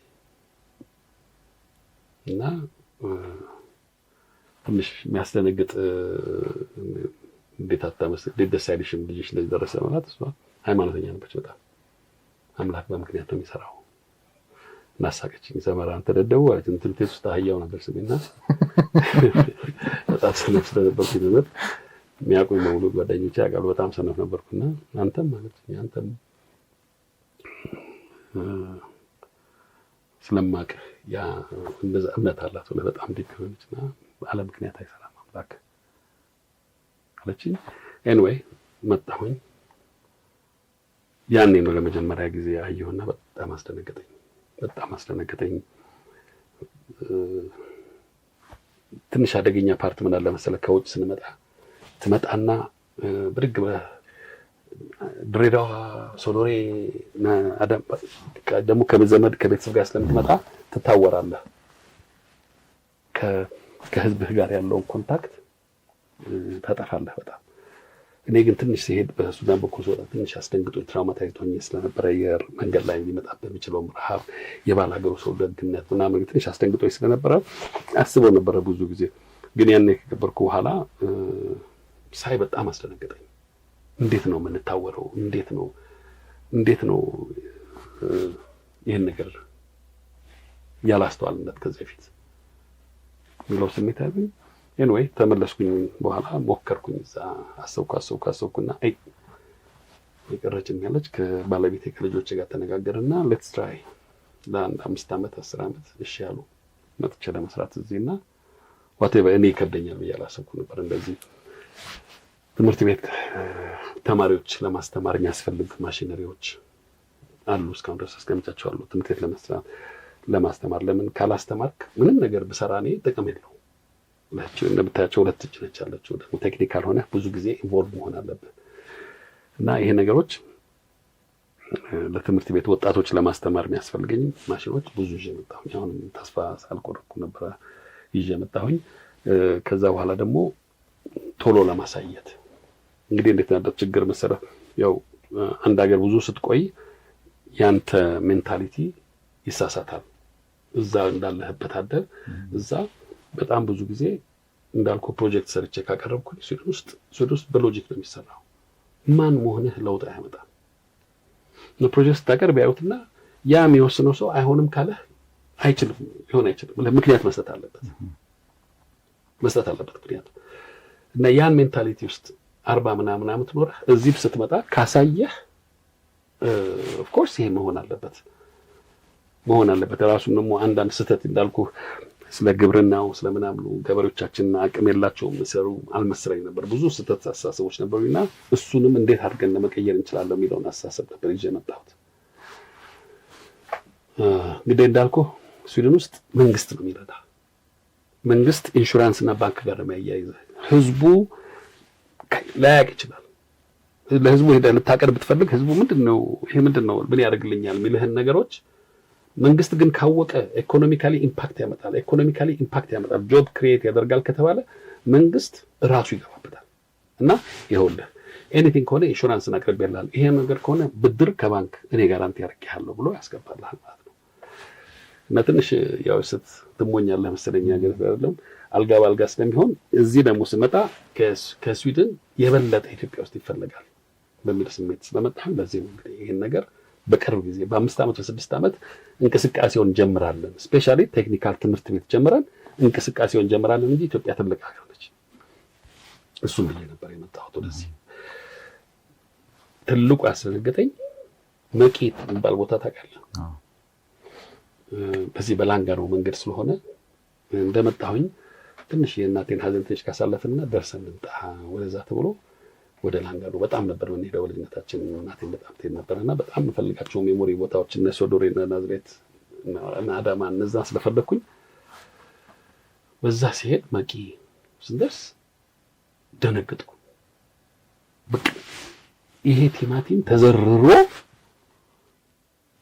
ቆምኩና ወረድኩና ሳይ ወሰደው ምንድን ነው የምወስደው? በቃ 2 ቀን ከቆየ ይበላሻል። እንዳለ ፊልዱ ደግሞ እንደዛ ፈርታይል አገር እንዳለን አላውቅም። እና በጣም ረጅም ተካሄድ ያስደነግጣል። በዚህ በላስቲክ አድርገውት ከተከራከርክ በዛን ጊዜ በመጣሁት በዚህ ሎንግ ታይም እኮ በዛን ጊዜ ታውቃለህ ከተከራከርክ ሙሉ ላስቲኩን በ2 ብር ትገዛዋለህ።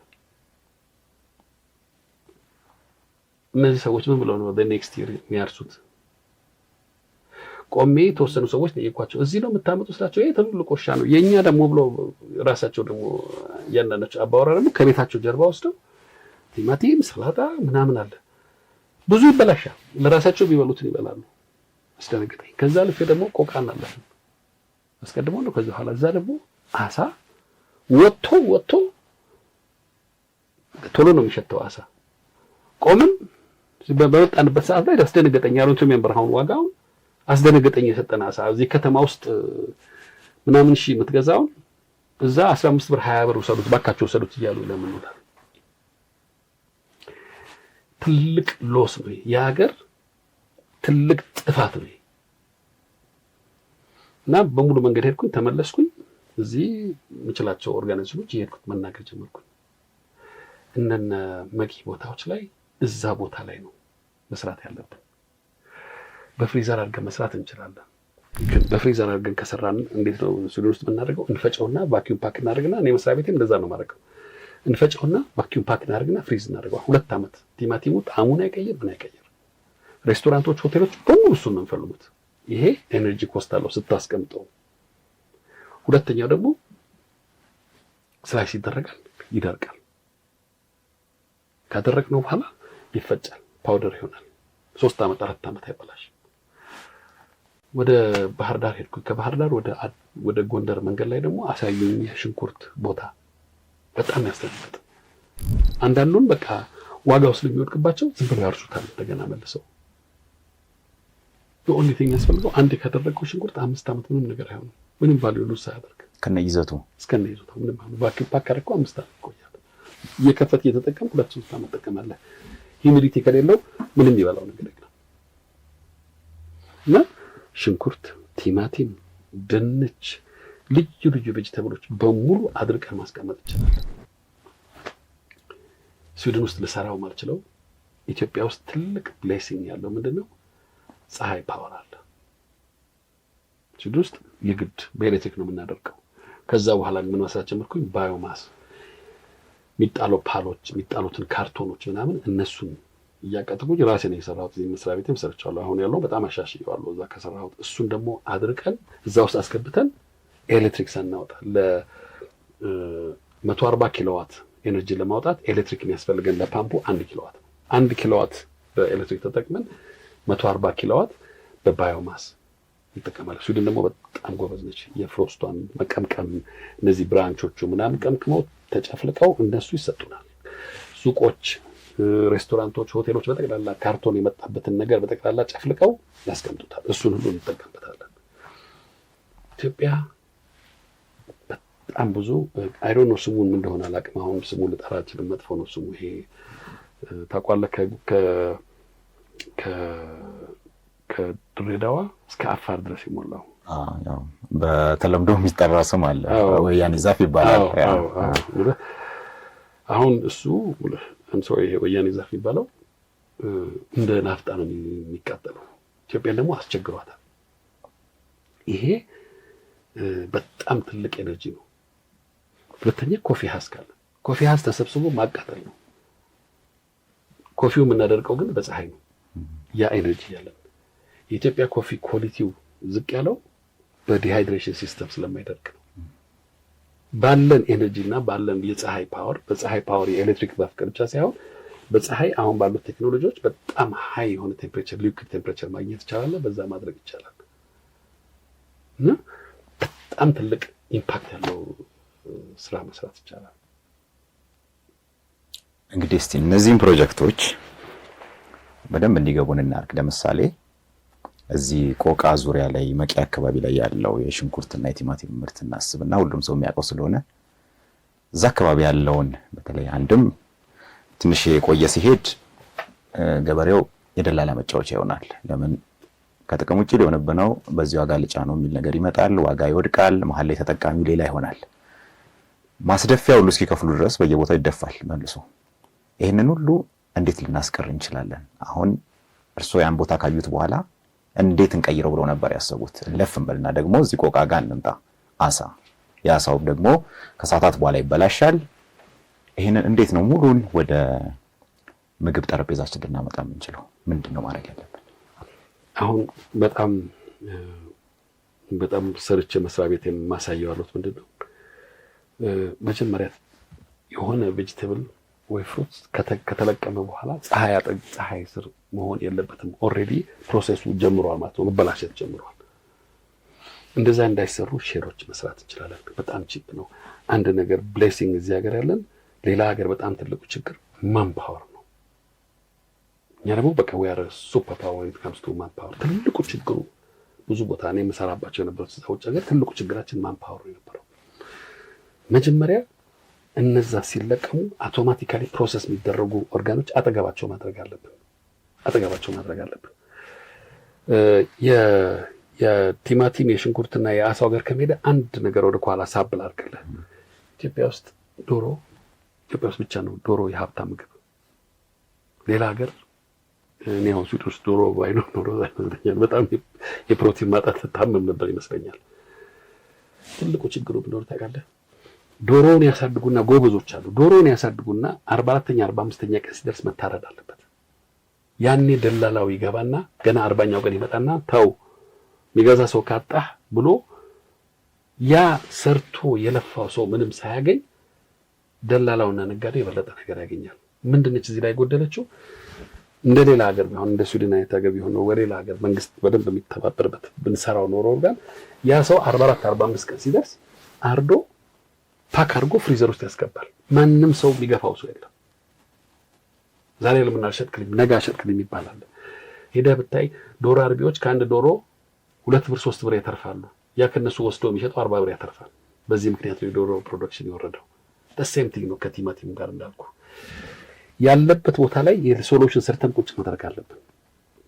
መጀመሪያ የተሰራው ማሽኖች ዋጋውን ቶሎ ነው የሚመልሰው። ማንም ኢንቨስት ቢያደርገው ዋጋውን በጣም ነው ቶሎ የሚመልሰው። እንደዚህ እንደ ቆቃ አይነት ቦታ እንደዚህ እንደ መቂ አይነት ቦታ ግን እዛው ቲማቲሙ ያለበት ሽንኩርቱ ያለበት ቦታ ላይ እንዴት አድርገን ፕሪዘርቭ እናድርገው? ያው እንዳልኩ አምላክ ባርኮናል። ኤነርጂ አልተርናቲቭ ኤነርጂ ኤሌክትሪክ ብናጣ አልተርናቲቭ ኤነርጂ ቢበቃል ከፈለግን በሶላር እና በዊንድ ፓወር ፍሪዘሮች እና ኮለሮች እንሰራለን። አለዛና በፀሐይና ደግሞ በብራንች ነገሮች ደግሞ ዲሃይድሬት አድርገን እንደማይበላሽ እናደርገዋለን። መስሪያ ቤት ምጣ ያሳያለሁ። 12 ኪሎ ቲማቲም እቺ የምታክል ነገር ውስጥ ነው የሚቀመጠው። አንድ የሾርባ ማንኪያ ማለት 5-6 እንትን ነው። ተሳስቼ ሊሆን ይችላል። እኔ ካልኩሌት ባደረኩት አንድ ኢትዮጵያዊ ቤተሰብ ኖርማል ኢኮኖሚ ያለው 12 ኪሎ ዱቄት ቲማቲም ከገዛ አመት ሙሉ ለወጥና ለሽሮ የሚሆነውን ቲማቲም መግዛት አያስፈልገው። አንድ የሾርባ ማንኪያ ፐር ዴይ ማለት ነው። ይሄ ምንድነው የሚያደርገው? ቶታሊ የሽንኩርት የቲማቲም ዋጋው ስቴብል ያደርገዋል። ስዊድን ውስጥ አሁን ብትሄድ ሬስቶራንት፣ ሆቴሎች ምናምኖች ከኔ ጀምረህ ማን ነው ሽንኩርት ቤቱ የሚከትፈው? አለ እንደ ብድግ አድርገህ ቤት ላይ ቁጭ ታደርገዋለህ። ምግብ ስትሰራ እጅን አስገብተህ ትጨምራለህ ሽንኩርት። ቲማቲም ከፈለክ ፓውደር አለ፣ ከፈለክ እዛ ስዊድን ልዩ መንገድ አላቸው፣ ኢኮኖሚ አላቸው። እነዚህ የምናመርትበት ቦታ ላይ በዚህ በባህር ዳር ወደ አንድ ፎሮ ነው የሚባለው ይሄ ሩዝ ምናምን የሚያበቅሉበት ቦታ አለ። በጣም ነው የደነገጥኩት። such a fertile area ሽንኩርት ለሙሉ ኢትዮጵያ ሊያንቀሳቅስ ይችላል። እዛ ላይ ለውጡ ባሳየህ 25 ኪሎ ሽንኩርት አምጥተን ስላይስ አድርገን ስናደርገው እችም የምታክል ፕላስቲክ ላይ ነው የምትገባው። that means 30 ማኪና ትራንስፖርት የሚያደርገው የነበረውን ማኪና አንድ ማኪና ነው ትራንስፖርት የሚያደርገው። እዛ ላይ ሼልፍ ላይፍ ይሞትብኛል ይጠፋብኛል የምትለው የለም። በያለበት ልዩ ቦታ ላይ ዲስትሪቢዩት ብታደርገው ለሰው ስቴብል የሆነ ኢኮኖሚ ይመጣል። አሁን እኮ እናመርታለን እንጥላለን። እኔ ለሰው ምን ነግረዋለሁ? አንድ አለች ራሴ ኢንቮልቭ ሆንኩባት። በዚህ በሱሉልታ በኩል አልፈን ቲማቲም አንድ ቆበዝ ልጅ ተክሎ ኤግዛጀሬት ሳላደርግ አይ ቲንክ አራውንድ 10 ሚሊዮን ኪሎ ሲሆናል ያበቀለው። ያን ኤሪያ በጣም ነው አፕሪሺየት ማድረገው። በቃ ሳየው ለከብት እርባታ የሚሆኑ ግሬዚንግ ኤሪያዎች ስለምሰራ በጣም ነው የሚናፍቀኝ። ያን ቦታ ሳየው በጣም ፍላት ነው፣ ዝናብ ያለ ጊዜ ግሪን ነው፣ በኋላ ደግሞ ይደርቃል። በጣም ነው የምወደው። ይሄ እዛ ቦታ መሄድ ይመቸኛል እዛ አካባቢና ያ ሰው ተክሎ ረጅም ታሪክ ነው ብቻ ጓደኞች ሆነን ንግድ ላይ ሊያወጣበት የሚችልበት ጊዜ ላይ ሲመጣ በጣም ትራጂክ የሆነ ነገር አጋጠመ። ገንዘብ የለውም ነበር ይሄ ልጅ። እኔም ትንሽ ተባብሬው ነበር። ጎበዝ ሰራተኛ ነው በጣም አስለቅሞ ሰራተኞቹን የዛ ሰፈር ስለሆኑ አስማምቶ በኋላ በዱቤ ሊከፍላቸው አስለቅሞ የጭነት ማኪናዎች ሊጭኑለት የተስማማቸው መጡ። የጭነት ማኪናዎቹ የመጡት የነበሩት ቁርስ የሚበሉበት ቁጭ ቦታ ጋንግ አደረጉ እና ዋጋ ጨመሩ። ከጨመረ እሱ እዳ ላይ ነው የሚገባው። ያቺን ገንዘብ ለነሱ ከሰጣቸው እዳ ላይ ነው የሚገባው እሱ። ሰራተኞች የሚከፈሉ አሉት እና በቃ እንደዛ የታገለ ሰው ሲያለቅስ ስታይ በጣም የሚያስደነግጠው እና እኔ እዛቸው ያወቅኳት ምንድነው ኔክስት ይር እንደማይዘራ ነው። እኔ ያስደነገጠኝ ገባ ይሄን ያህል ፖቴንሻል ያለው ሰው ኔክስት ይር እንኳን አይዘራም። ሁለተኛ ደግሞ እዛች ሞመንት ላይ ያለው ያ ሙሉ ሰራተኛ የለቀቀው እኮ ይሄን በሙሉ ፕሮዳክት አይቶ ነው ገና ሲያከፍላቸው እኮ ነው ገንባ ይኮተኮቱበት ምናምን አለ። ኢማጂን ተነጋገር አንድ ሁለት ዓመት ተባለ። እኔም ተደባለኩበት ባለማኪናዎቹ ጭራሽ የመጡበት እንኳን አልተከፈሉም ትተው ሄዱ። እንደዚህ የሚያጋጥመው ኢትዮጵያዊ ብዛቱ በጣም ብዙ ነው፣ ያስደነግጣል። አንዳንድ የምትሰማቸው ከአሜሪካ የመጣ ልጅ በጣም በትልቅ ፕሮዳክሽን ሰርቶ ስሙ ልጠራ አልፈልግም፣ መጀመሪያም ባላቆም በሰው ነው እንትን ያልኩት ሰርቶ ቲማቲሙን አስለቅሞ ፎቶግራፍ አስደስቶ ከሳምንት በኋላ ተመልሶ አሜሪካ ሄደ። just exactly the same thing። ይሄን ፕሮሰስ ማድረግ ብንችል ግን በጣም ቀላል ነው፣ እንደማይበላሽ እናደርገዋለን። መጀመሪያ በፍሪዚንግ 2 ዓመት ይኸውልህ ኢትዮጵያ ውስጥ ቲማቲም ሳይሸጥ 2 ዓመት አይቆይም። እመኔ the only thing የምናደርገው 3 ወር እኮ ነው ማቆየት የሚያስፈልገን። ይሄ በሙሉ የምታያቸው ኮንዶሚኒየሞች ቤቶች ምናምን ያሉት ፕሮሰስ ማድረጊያና መሸጫ አውትሌት ካደረግ አሁን እንደዚህ በድንኳን ልክ እንደሚሰሩት the only thing ግን የፍሮዝን ነገር ሊቀመጥበት የሚችል ታደርግ በሙሉ ነገር እኔ ብዙት ኤግዛጀሬሽን ነው 50% ይቀንሳል ባይ ነኝ። አሳ ጋምቤላ ሄጄ ፕሮጀክት ሰርቼ ነበር። do you know 17 ሚሊዮን ኪሎ በአመት ማውጣት እንችላለን። ይሄ ማለት የውሃውን ኢንቴግሪቲ ሳነካ የአሳውን ላይፍ ሳነካ ማለት ነው። it means under 25% ማለት ነው። 80-90 ኪሎ ናይል ፐርች ያለበት ቦታ ነው። እዛ አንዱ አሳ አውጥቶ የ30 ኪሎ አሳ አውጥቶ በ200 ብር 300 ብር የምትገዛው 800 ኪሎ ሜትር እኮ ነው አዲስ አበባ። ለምንድን ነው እዚህ የሌለው? እንዴት የለም እዚህ? እንዴት ሊሆን ቻለ? አሁን ሬኔሳንስ ካምፕ አለ 40-50 ኪሎ ደርሷል አሉ አሳው። እንዴት አድርገን ነው ወደዚህ የምናመጣው? እንዴት ነው ሎጂስቲኩ የሌለው? ለሎጂስቲኩ መስሪያ ማሽኖች ልታመጣ ስትፈልግ ደግሞ እንዴት ነው 300% የሚባለው? እና ስራው በጣም ቀላል ነው። ስፔሻሊ ኢትዮጵያ ማን ፓወር ያለበት ሀገር ቦታ ላይ የፉድ ኮርት ማድረግ ኢትዮጵያን በጣም ቀላል ነው። ያቺ ፕሮሴሲንግ ሴንተር ምን ሰራት እሷን አቁመን አይሆንም አይፈቀድም ብለን ግን እንዴት ልንሰራ እንደምችል አልተረዳኝም። እነዚህ ነገሮች የግድ ተገዶ ነው መሰራት ያለባቸው። ይሄ እኔ ስዊድን ባየሁት ነው። ስዊድን ምን አይነት አነጋገር አለች? ስዊድን በእንግሊዝ ሲተረጎም ሃንግሪ ማን ኢዝ አንግሪ ማን የሚል አነጋገር አለች። ለሰዎች ብዙ ጊዜ ያስቃለሁ። ስብሰባ የቴክኒካል ሚኒስተሩን ልናገኘው ስብሰባ ቴክኒሻኖች ስናደርግ በየ6 ወሩ ነው የሚያደርግልን። ፎክራለን ስብሰባ ላይ ቆይ እንደዚህ እንደዋለን፣ ቆይ አንለቀውም፣ እንደዚህ እንደዋለን ብለን ይኸው ፎክረን ስብሰባ እንደዋለን። እንግዲህ በሰው ደረጃ ነው ሁላችንም እንደዚህ ያደርግልን። አሁን ማኪና ስንገዛ ቴክኒካል ማኪና ለምን ሰብሲዳይዝ አላደርጉልንም? ይሄ እንደዚህ ለምን አላደርጉልንም? እኛ በብላሽ እየተፈቀደልን ጭራሽ ገባህ በጣም ዴቨሎፕመንቱን ከፍ ለማድረግ ስለምትፈልግ ሌላ ኤክስትራ የምትፋረገው መንግስት ደግሞ ሚት ያደርገናል። ይገርምሃል ብዙ ቦታ ላይ ግን እንደዛ ስብሰባ ስናደርግ ሚኒስተራችን እዛ ምንድነው የሚያደርገን? ሁሉ ቀን ስብሰባው በቃ ዘራፍ ልንታጥቀን ስንመጣ 8 o'clock 8:30 መምጣት አለባችሁ ይባልና ስንመጣ ምን የመሰለ ቡፌ ዘግቶ ይገባል። ቸኩለን ነው ከቤት የወጣ ነው 8:30 ለመድረስ አንዳንዳችን 200 ኪሎ ሜትር እንነዳለን። ስንመጣን በቃ ክድት ብለን ይሄን ቡፌ ብልት አድርገህ ያው ቁጭ ዝግ ነው ብለው ስኳር ሲስተካከልና በኋላ ስናወራ እንደ አስተማሪያችን እንደ ታላቃችን ሆኖ የሚያስተምር ስዊዲሽ ምን አለን? ኢቭን እንደ ስዊድን አይነት ሀገር ምግብ ምንም ያልጎደለበት ቦታ እናንተ ቴክኒሻኖችን አፋችሁን በምግብ ካስያዟችሁ ኢማጂን ዓለም ላይ የሚበቃ ምግብ ቢኖር እኮ ኮንፍሊክት የለም። እና እነሱ ሁሉ ከሀብታም ሀገሮች ናቸው። እንደኔ አይነቱም ግን እንደ መዶሻ ነው የሚመታኝ ጭንቅላቴ። ሌላም አስተማሪ ቴክኒካል ስኩል ስማር 17 ዓመት ነበር። በጣም ማስታወሳት ነገር ምን አለኝ? ክላስ ውስጥ ነው ምን ይለናል? አንድ ሀገር ውስጥ ገበሬው ኢኮኖሚካሊ ስትሮንግ ካልሆነ አምላክ ወርዶ ያችን ሀገር ቢመራት ሰላም አታገኝ። ሁሉ ቀን ነበር የምትረብሸኝ እቺ ነገር። ሱሉሾቹ ኦፍ ኮርስ ክላስ መቶች ሀብት ላይ ናቸው አሉት። አልተረዳኝ። ምን ግን አስተማሪ ጥሩ ስለኔ ስለነበር ሄጄ ጠየቁት። ምን ማለት ነው?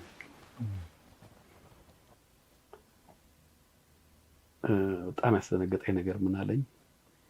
እንዳይረዝም እንጂ ባርነት አሜሪካ ውስጥ እንደነበረ ታውቅ ነበር አይደል አለኝ። አዎ አውቃለሁ አልኩት። እንግዲህ እዚህ ስትሆን ትንሽ ኢትዮጵያ ውስጥ አታውቅም፣ ስለ አሜሪካ ውስጥ ስላጋጠመው ምናምን አታውቅም። አዎ ፊልም ላይ አይቼዋለሁ አልኩት። እንዴት አድርገው ነበረ ባሪያውን እንዳያመልጣቸው የሚቆጣጠሩት አለኝ። እንጃ አልኩት። አሜሪካ ህግ ያወጣው ምንድነው? የሸሸ ባሪያ ምግብ ያበላ ሰው ፈረንጅም ነጭም ቢሆን ይገደላል። ከቦታው ሸሽቶ ሄዶ የሌላ ቦታ ተጠግቶ ምግብ ስትሰጠው ከተገኘ ትገደላለህ። ስሌቨሪ የሚጀምረው በሆድ ነው። ፍሪደም የሚጀምረው በሆድ ነው። እና አንድ ሀገር ውስጥ ደግሞ ምግብ የሚሰራው ገበሬው ነው። ገበሬው ኢኮኖሚካሊ ስትሮንግ ካልሆነ ሀብታም ሀገሮች ብታውቃቸው ማናራቸው ላይ ውስጡ ያንጋላቅ ነበር። ጠራልኝ። ስዊድን እንዴት ታያዋለህ? ኦፍ ኮርስ ሀብታም ነው። ማን ነው ሀብታሙ? አንተ የምናስተምርህ ማን ልታገለግል ነው? ገበሬው። ጀርመን፣ አሜሪካ ሰንዴ የሚያመርቱት እነሱ አይደሉም? አውስትራሊያ። ገበሬው ስትሮንግ የሆነበት ሀገር ስቴቢሊቲ አለ። ገበሬው ስትሮንግ እንዲሆን ደግሞ መታገዝ አለበት። መታገዘው ደግሞ the only thing ማምረቱ ላይ ጎበዝ ነው። ያመረተውን በሎጂስቲክ ተቀበለው። የስዊድን ፋርመርስ ማርኬት አንድ ገበሬ መጥቶ 10,000 ቲማቲም ካቀረበ 10,000 ቲማቲም እንቀበለዋለን። ትረስት ሚ የሚቀጥለው ዓመት 10,000 አይደለም የሚያመጣው 15,000 ነው የሚያመጣው። እንቀበለዋለን። ሶስተኛ ዓመት ላይ 20,000 አልፏል። እንቀበለዋለን። ከተቀበልን በኋላ የኛ ኃላፊነት ነው። የቴክኒሻኖቹ የመንግስት ኃላፊነት ነው። እንዴት ነው ማርኬት የሚገባው እንዳይበላሽ እንዴት ነው የምታደርጉት? እንደዚህ አይነት ቦታ ላይ ነው መንግስት እንደዚህ ያስፈልገናል ካልከው ማሽነሪው ባንክ አለላችሁ ታክስ ፍሪ ነው አስገቡት ነው። አንላይክ አገራችን መስራቱ ቀላል ነው። ስፔሻሊ ባለው ማንፓወር በጣም ቀላል ነው። ቴክኒካል ቴክኖሎጂ ትራንስፈር ካላደረግን ግን አንችለውም መስራት፣ በጭራሽ አንችለውም። ወደ ኢትዮጵያ ከመጡ በኋላ እንግዲህ ወደ ገበሬው ጋር ቀርበዋል አይደለ? እንደ ሲያወሩኝ የነበረ ነገር ነበር። ስለዚህ ስለ ፋርመርስ ማርኬት እንድናወራ ነው በኋላ እንዲያያዝ ፈለኩ ነው። ይሄን ገበሬው ጋር ሄደው ቀድሞ ከፈሉ አምርቶ እንዲጠብቁት የሎጂስቲክሱን ችግር አሁን እንድናየው ነው። ከዚህ ሀሳብ ጋር እናምጣና ደግሞ የዚህ የፋርመርስ ማርኬት ሀሳብ ምንድን ነው፣ በእኛ ልክ እንዴት ነው ሊሰራ የሚችለው የሚለውን እንድናነሳ ነው። ቅድም ስለ የኛ ሀገር ገበሬ አሉኝ ሲጀምሩ ከነበርኩበት ሀገር በ10 እጥፍ በጥንካሬ ይበልጣሉ ብለዋል። ይህን እንዴት ነው የሚያረጋግጡልኝ? በምን ቴስት አድርገውት ነው ይሄን? እኔ በጣም ወጣ ነበረ በፊት ከከተማ ወጥቼ በጣም ደስ ይለኛል። ስዊድን የማደርገው ነገር ስለነበረ ከኔ ጋር አንድ ማኪና አለች፣ አሮጌ 30-40 ዓመት የሆነች ማኪና አለች እና መተኛ ያላት። ለምን ኢትዮጵያ በጣም ቆንጆ ስለሆነ በሷ ይዤ ወጣ ነበር። በጣም ራቅ ያለ ቦታና ገበሬዎች ያሉበት ጋር ትወጣለህ እና ለምን ብዙ ነገር አልተሳካልኝም። ስራ መስራት አልቻልኩም ነበር። በጣም ያስጨንቃል። ስራ ሳትሰራ ስትታገል ያስጨንቃል። እና ዋና የፈለኩት ምንድነው ወደ በረሃ እየወጣሁኝ ትንንሽ ፕሮጀክተሮች ይዤ ገበሬዎቹን ስለ ግሪን ሃውስ ፋርሚንግ፣ ስለ ቺክን ፋርሚንግ ምናምን እያሳየሁኝ፣ ግን ከገበሬው ጋር ምንድነው ያስተዋልኩት? ለምን እንደዚህ አታረጉም? ለምን ድንች አትዘሩም? እንዘራለን እኮ ለምን አብዛቸው አዘሩ? በኋላስ እዚህ ምን ማናችን ማጠይቀው ነገር ነው። በኋላስ ይሏል። ምንድነው የምናደርገው? እኔ ራሴ ገንዘብ ከፍዬ ያሰራሁት ሰው ነበር። እንደዛ ከገመትኩት በላይ አመረተ። እኔ ለራሱ ኢኮኖሚካሊ ለልጆቹ ምናምን ይጠቅማል በሚለው ነው 3000 ብር በሰጠው በዘር ግራ ገባኝ። በቃ ማረገው ነው ግራ ይገባኝ። በጣም አጽልቶ በኋላ ሲሏል። ምንድነው የምታደርገው? እንዴት አድርገህ ነው ከተማ የምትወስደው? ማን አለ የሚያግዘው? ማርኬት ላይ ለመውሰድ ማን ነው የሚያቀርብለት ቦታው ላይ? እና እንደኔ አይነቱ ኤክስፒሪየንስ የሌለው ለምን እንዲያታረጉም ትላለህ ሰው። ራስህ ግብር ላይ ሄደህ ስታየው ግን እንደዚህ ለምን አታመርቱም? እነሱ እኮ ጠፍቷቸው አይደለም፣ ባላገር ስለሆኑ ትንሽ እኛ ራሳችን ላይ ንቀት ስላለን እኛም የኛ ገበሬዎች እንቃለን። ገባህ? ንቀት ከራስ ነው የሚጀምረው ሁሉ ጊዜ። በኋላስ ይሏል እንደዚህ ሰራሁ በኋላስ እሺ ለኔ ምን እሰራለሁ? አመት ላይ ያስቀምጥ አይችልም። አሁን ለምሳሌ አንድ ገበሬ ቢሳካለት ቀዝቃዛ ቦታ ላይ ጎበዞች ናቸው። አንዳንዶቹ ያውቁታል፣ ልምድ ያላቸው ሴቶች እናቶች በጣም ጎበዞች ናቸው። የተወሰነ ቦታ የሚያስቀምጣሉ። ሽንኩርት ግን ይበላሻል። ብዙ ነገር ማስቀመጥ ይችሉ ነበር እንደ ውጭ ሀገር። የሚችሉትን ያህል ይሰራሉ። ከዛ በኋላ ግን ለትርፍ በጣም ሊሸጥ የሚችለው በጣም ጥሩ ቦታ ላይ ሊሄድ የሚችለው ሎጂስቲክ ካሉበት ቦታ የሚወስዳቸው የሚቀበላቸው ሰው የለም። እንዴት አድርጎ ፕሪዘርቭ ማድረግ እንደሚችሉት የሚያስተምራቸው ሰው የሚረዳቸው ሰው የለም። እና ገበሬው ምንድነው የሚሆነው? ሾርት ሃንድ ነው የሚሆነው። ለምንድን ነው የምሰራው? ምን ሊያደርግለት? ለፍቶ ዘሯን ስታመጣት እኮ ገንዘብ ታወጣለች። እዳ ላይ እኮ ነው የሚገባው ተመልሶ። እና ብዙ ቦታ ላይ ሄጄ የሞከርኳቸው ራሴ የኔ ማህይምነት በጣም ያስተማሪ ነገሮች ምንድነው? እንደዚህ ሰተህ አምርት ትለውና ደስ ብሎት ሳታስበው ሆፕ ትሰጠዋለህ። ምንድነው ባለው በሀገራችን ስተት ሳልናገር አይነ ስውር ሆኖ ሲኖር ህይወትን እየታገላት በደንብ እያሸነፋት ይኖራል። አንድ ቀን ትመጣና አንተ በቴክኒክ ትመጣና ሳምሃው ሳታስበው አይኑ ትገልጥና ብርሃንና ሁሉ ነገር ታሳየዋለህ። የሚከፋው እንደገና ከታወረ ነው። ከዛ ፊት ጥሩ ነበር የነበረው። የታገለ ህይወቱን እያሸነፈ ነው ያለው። መተህ ብርሃኗን ትከፍትና ያችን ብርሃኗን ግን ሰስቴን ማድረግ አትችልም። ያን ሰው ሰበርከው ማለት ነው አንተ ሳታስበው። እኔ ማየሁት እሱ ነው። ይሄን ነገር አድርጎ ብለህ ሆፕ ስትሰጣቸው ገንዘብ ሰተህ እስኪ እንደዚህ አምርቱ በድንች ነው በጣም ስለማምን ነው በድንች አምርቱ ብለህ ሰተህ እነሱ ደግሞ አንተ በሰጣቸው ገንዘብ በጣም አብቅለው ለሚቀጥለው አመት እንግዲህ ምን ተስፋለን ሲሉ አንተም ሄደህ ፍጥጥ እነሱን ፍጥጥ። በጣም ያሳዝናል፣ በጣም ያስደነግጣል። ነገሮቹን ለማድረግ ደግሞ ከባድ አይደለም። ከባድ የሚያደርገው እዚህ ሀገር ልታስገባቸው አትችልም። እንደዛ ማሽኖች ጣጣው በጣም ብዙ ነው። ይሁን ነገር አምጥቼ እዚህ ሰራለሁ ስትል ያለው ጣጣ በጣም ያስደነግጥ አይነት ነው። እኔ አሁን የሞከርኩት በራሴ መንገድ ምንድነው ለኔ ሲከብደኝ እስኪ ሰርቼ ላሳይ። ይመጣሉ ያሉ ምግብ ማድረግ ከጀመርኩኝ 3-4 ዓመት በጣም በቀላል ምግብ ሬፍሪጅሬተር አድርገን ፓክ ማድረግ ቆየን ከጀመረ። ግን የትኛውን ኦርጋን አሰምተህ የትኛው ኦርጋን እንደለመድኩት ውጭ ሀገር እጅና ጓንት የሆነ ተጋግዘህ የቴክኒክ ሞተሩ እንዴት እንደምታንቀሳቀስ ግን አታውቅም። ለምን በእኔ እንግዲህ ያው የኔም የእውቀት ማነስ ነው። እንዴት አድርጌ ይሄን ነው የምገፋበት? ብዙ ቦታ አንኳኩቻለሁ፣ አልተሳካም። ኦፍ ኮርስ የኔም ስህተት ሊሆን ይችላል። ብዙ ዓለም ላይ ግን ችግር ያለበት ቦታ ላይ ብታንኳኳ ጊዜም የለም። ብታንኳኳ እንዲህ ስትል ነው ዘለው ቃብ አድርገው የሚወስዱ። አሁን እዚህ ሞክሬ ያልተሳኩት ነገሮች ሳድል አሁን 5 አፍሪካ ሀገሮች አንድ ጊዜ ነው የላኩት። 5 አፍሪካ ሀገሮች እጃቸው በራቸው ካተው ሰው ልከው ሁሉ ይጠራሉ አሉት። እና አይ ሪሊ ዶንት ኖ ባለን ሰው ብዛት ባለን መሬት እና ባለን ኔቸር we're blessed የተባረክን ሰዎች ነን። ሲስተሙ ግን እንዴት አድርገን እንደኔ ስፔሻሊ ከውጭ ሀገር የመጣ እንዴት አድርገን ሲስተሙን አያይዘን ማንከባለል አልቻልንም። ምንድን ናቸው? እስቲ ስለ ፕሮጀክቶቹ እናውራ። የተወሰኑትን ፕሮጀክት መነገር ባለበት ልክ እናንሳቸው። እዚህ ሀገር ይሰራሉ፣ ለዚህ ሀገር ችግር መፍትሄ ይሆናሉ ብለው ይዟቸው የመጧቸው ፕሮጀክቶች አሉ። ከመጧቸው በኋላ ምን ገጠሙት? እንዲሁ ዝም ብዬ ሳስብ መቼም እዛ ሀገር ይሄን ያህል ዓመት 40 ምናምን ዓመት ከኖሩ በኋላ ለማትረፍ ብሏል እንዳልመጡ ይገባኛል። እዚህ ሀገር ምንድን ነው ያሉት የመጀመሪያ ቢዝነስ እይታ? ኢትዮጵያ ውስጥ ሲመጡ ምን ለመስራት እዛ እንዴት ለመቀጠል ለትርፍ የሚሰሩ ፕሮጀክቶች ናቸው? አላማቸው ምንድነው ፕሮጀክቶቹ? አይ በአይነትም እናያቸው። እንግዲህ አሁን ይሄ የምናወራው ችግር ሁሉ ጥጥ ብሎ የሚታይ ነው። ባለሙያ መሆን አይፈልግም። እኛ ሀገር ገበሬ እንግዲህ አንድ ገበሬ 4 ሰውና 5 ሰው ማብላት ተቸግሮ ነው እየተሰቃየን ያለ ነው። በህዝብ ቁጥር ካየነው እኮ ለአንድ ገበሬ የሚደርሰው ህዝብ 4 እና 5 ሰው ነው። ይሄ ነው ችግር የሆነብን። ይሄን ንፍታ ብሎ የመጣን ሰው አለመቀበል እንዴት ነው ሊሆን የሚችለው የሚል ጥያቄ ፈጥሮብኝ ነው። ስለ ፕሮጀክቶቹ ትንሽ ነገር እናንሳ።